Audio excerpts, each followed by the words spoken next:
So congratulations on another season of a really, really, really funny show, to say the least.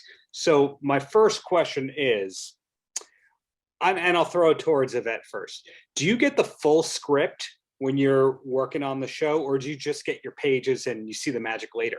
I just got my pages, and I was so not aware of what show I was on until I saw the trailer of season 1.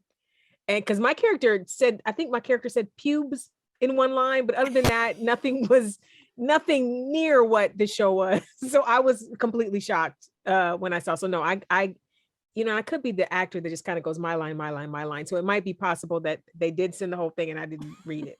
But the show shocked me.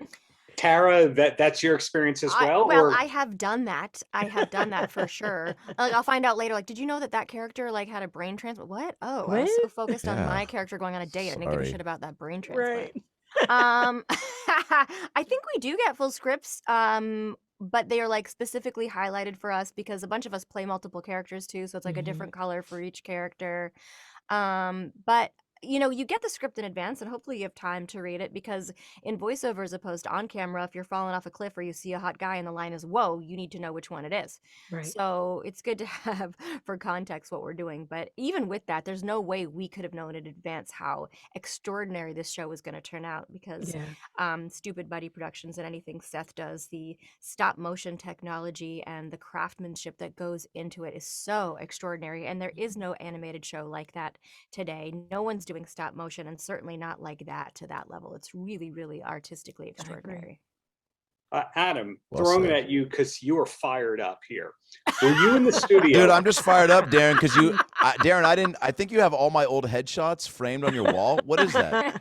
Yeah, in the early 2000s, they were still sending out the 8x11s when you were going to interview someone. There was Thank you so much, man. And there's like 12 Adams behind us. Yeah, dude, I can tell, man. You got the one where I have the cape, and then you got me doing that pose. Remember, I was doing that for like a commercial look. Yeah. The tennis racket one, that's really good. Dude, top notch. Thank you, I love this bit. This is a great bit. Is there any Adam bobblehead?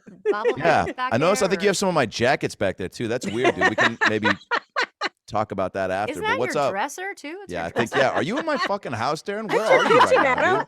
Wait a second. Wait a second. That's actually a question. Have any of you been here? This is Long Beach, Long Island, New York, not Long Beach, California. No, I've never been to Long Beach, New York. What's the difference? Well, Adam has, because you're in his house. Yeah, dude. Do we have more stalkers in Long Beach, New York than Long Beach, California? We'll talk about that one offline. Yeah. So, Adam, were you in the studio with Yvette or Tara when you were making the show?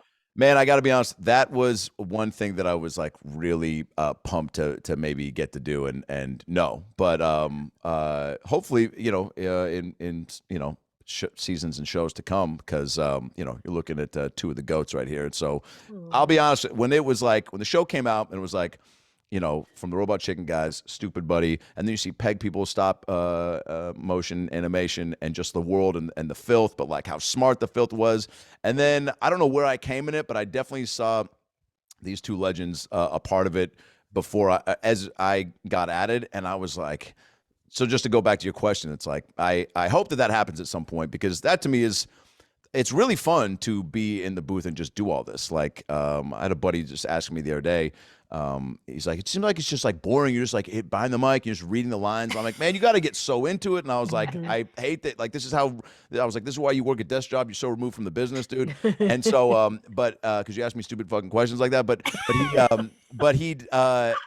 it definitely made me go, no, it's so fun. And then I do think back to the times I've gotten to be in the room with multiple people, and like, especially when you are working alongside such talent. So hopefully to come. I would actually even like to just go and watch these guys do their thing, because I would like that too. You learn. I mean, watching good voiceover actors work. You learn a lot.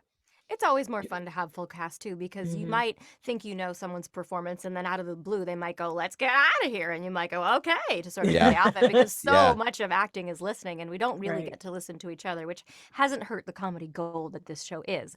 But it is way more fun to play with the other actors, for sure. Totally. Well, something that all three of you have in common, besides being on this great show, is I've seen all three of you a ton over the last 2 years. Watching show after show on streaming services, but what's the second best show on Hulu besides Crossing Streams? Can you give me something here? Yvette, you first? Oh, I just watched that documentary about the Super Bowl where Justin Timberlake did that thing to Janet Jackson, but gave all the blame to Janet Jackson. Wait, there's a documentary about that? There's a documentary. It made me, everybody knows I'm a Janet Jackson stan. Like I love her. That's my girl. Yeah. Don't do Escapade, baby. Yeah. So Jimmy watching Jam that, and Terry Lewis both. oh, it made me so mad watching that. So So I mean, I'm definitely not gonna watch it tonight, but like, is it?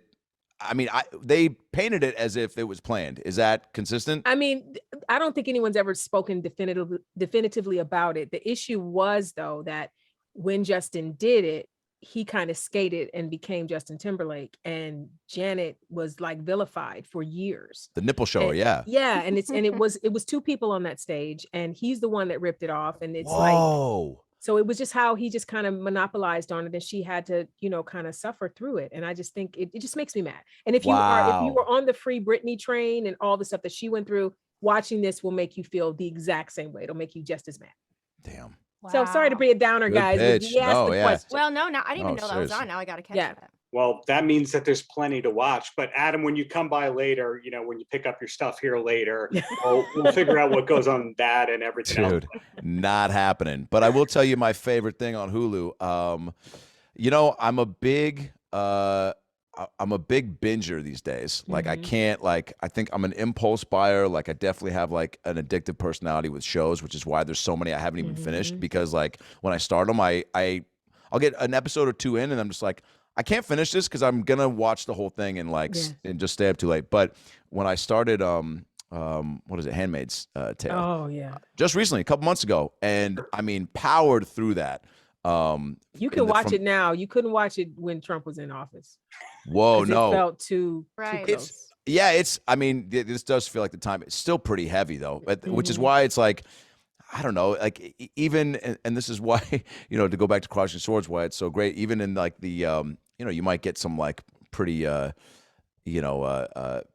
gritty scenes, but there's just so many, there's the comedy is just, what if I just start crying right now? There's just so much, like at every moment, there's always so many laughs to be had. And like, and it's they really should package it with Handmaid's Tale's Hulu, like right below, so that when people watch these like super aggressive, totally. It's a good balance out, cleanse the palate show. Thank you all so much for your time. Looking forward to everything that's next. Crossing Swords is fantastic. Thank you. Thank you. Darren, you rule, dude. Paltrocast.